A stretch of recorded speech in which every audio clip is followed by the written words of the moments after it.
দেখুন, মানুষ এসেছে দাদা হুজুরের ডাকে। মোজাদ্দেজ্জামান, শাইখুল বাঙ্গাল, ফ্রিডম ফাইটার পীর আবু বকর সিদ্দিক আওলাদ রসুল তিনার ডাকে এসেছে। তিনার ঐতিহাসিক হিসাবে সব এসেছে। নলেজ সিটিটা সেই দাদা হুজুর রহমতুল্লাহ আলাইহি, তিনার নামে এটা উৎসর্গ, পীর আবু বকর সিদ্দিক নলেজ সিটি।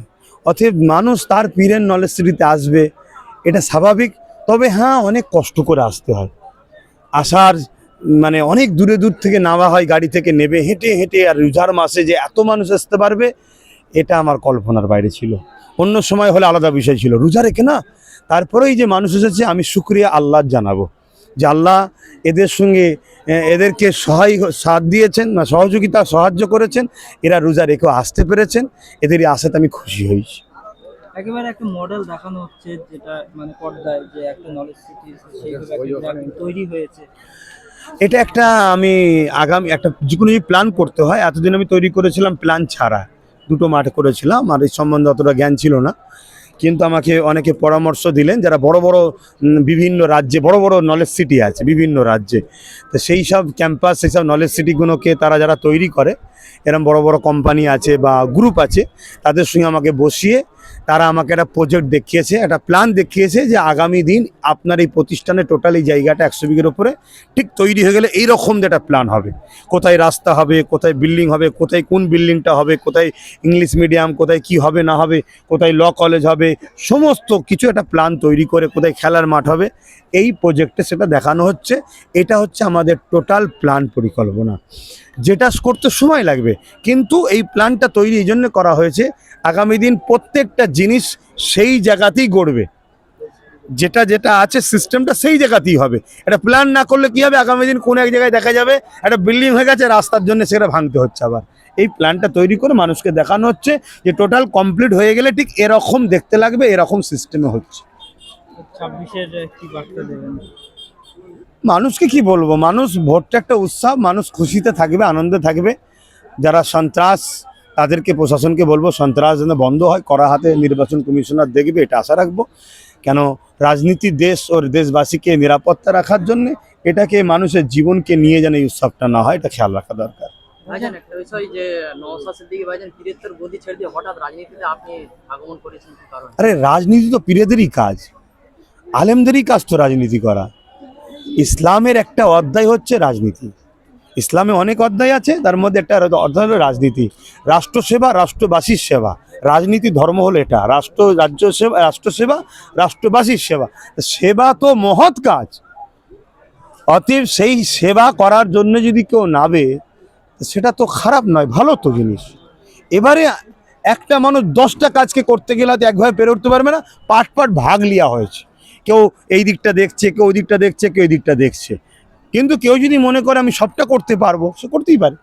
কি বলবেন, পশ্চিমবাংলায় একাধিক মানুষের ভোটার লিস্টে নাম বাদ যাচ্ছে? এটা দুঃখজনক, এটা অন্যায়। এটা নির্বাচন কমিশনারকে দিয়ে কেন্দ্র সরকার বাংলায় আসার জন্য একটা পরিকল্পনা করছে।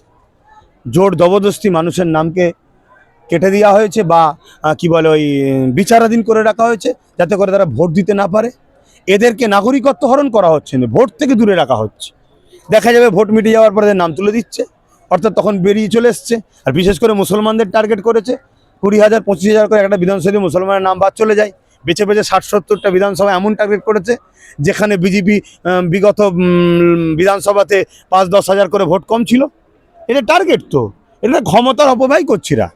আর এই ক্ষমতা অপব্যয়কে করতে দিচ্ছে আমার রাজ্য সরকার। যদি রাজ্য সরকার প্রথম থেকেই কেরলের সরকারের মতো, তামিলনাড়ু সরকারের মতো কেস করে দিত, তাহলে আজ কেস আর হতো না, তাহলে সে ঝামেলাই থাকতো না।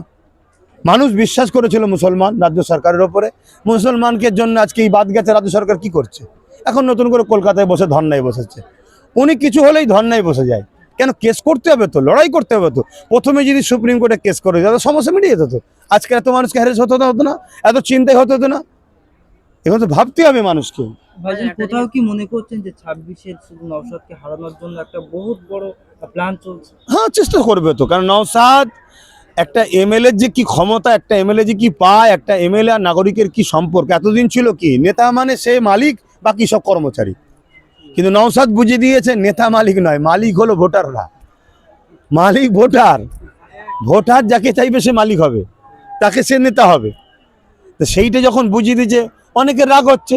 আর যারা সৎ মনের মানুষ কিন্তু ওই একটাই পোস্ট বাকি ল্যাম্প পোস্ট কথা বলতে পারে না, তার ভেতরে ভেতরে নওশাদকে ভালোবাসে। কিন্তু অনেকে চাইছে ওকে হারাবার চেষ্টা করছে, কিন্তু আমি দিনের শেষে আমি একজন ইমানদার, আমি মনে করি ফাইসাল্লাহ জমিনে হয় না, ফাইসাল্লাহ আসমানে হয়। এটা জাকাতের একজন দিয়েছে, একটা কাগজে জাকাত দিকে কাটার মারো। করছে 26 নওশাদ সিদ্দিকী জেতানোর জন্য, আপনি কি ঝাঁপিয়ে পড়বেন আবার ভাইয়ের হয়ে? যতটুকু যা করার অবশ্যই করবো। ঝাঁপিয়ে পড়তে বলে ওই যে জালিমদের মতো কারো ঘাড়ে উঠে পড়বো নাকি, মারধর করবো নাকি, ওটা তো করা সম্ভব নয়। কিন্তু যেটুকু যা করার মানুষকে বোঝাচ্ছি, বুঝছে, মানুষ তৈরি আছে। কিন্তু কথা হচ্ছে সাধারণ মানুষ তো বোম বন্দুকের সামনে দাঁড়াতে পারছে না, এটা একটা বড় বিষয়। যাতে করে এই বোম বন্দুক থেকে বাংলা নিরাপদে থাকে, এটা নির্বাচন কমিশনারের দেখা উচিত।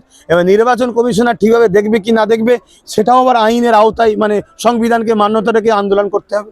পুষ্করা শরীফে ইসলামের সমাবেশে সরকারি টাকা পয়সা পাওয়া যায়, সেটা কি আপনি পেয়েছেন? না, এটা বাজে কথা। এটা কিছু চামচা আছে সরকারের, তাদেরকে ভাগবাটরা করে দেয়, তারা কিছু ভাগবাটরা করে খায় সরকারের দালালি করার জন্য। ইসাল সাহেবে কোনো টাকা দেওয়া হয় না। এবারে সরকার কিছু করেছে কিনা যদি বলেন, ওই রাস্তার ওপরে যে তারপলগুলো করে দিয়েছে, রাস্তার ওপরে রাস্তায় কিছু লাইট দেবে। রাস্তা তো সরকারের, মানে সরকার বলতে এই সরকার না, দেশের। আর দেশের রাস্তার ওপরে যদি লাইট লাগার ওপরে কিছু করে, সেখানে আমার বাধা দিবার কিছু নেই, আর করার জন্য আমার বাহবা দিবারও কিছু নেই। কেন এত বছর ধরে আমাদের হয়ে আসছে, নিজেরাই লাইট লাগাই, নিজেরাই সব কিছু করি, এইটুকু বলতে পারেন তারা করেছে। তাও সেটা কি শুধুমাত্র সংখ্যালঘু মুসলমানদের ভোটটা লিবার জন্য। এতেই হয়তো অনেক মুসলমান খুশি হয়ে যাবে, এই রে আমার মাথার উপর চট দিচ্ছে রে, এই তো আলো জ্বলছে রে। যত খাওয়ান দাওয়ান এখানে, এই যে আজকে দেখলেন 3 দিন ধরে লক্ষের কাছাকাছি মানুষ খাচ্ছে, এটা আমার দাদা হুজুরের মুরিদরা খাওয়াচ্ছে। আমিও মুরিদ দাদা হুজুর, এটা আমারও হক আছে।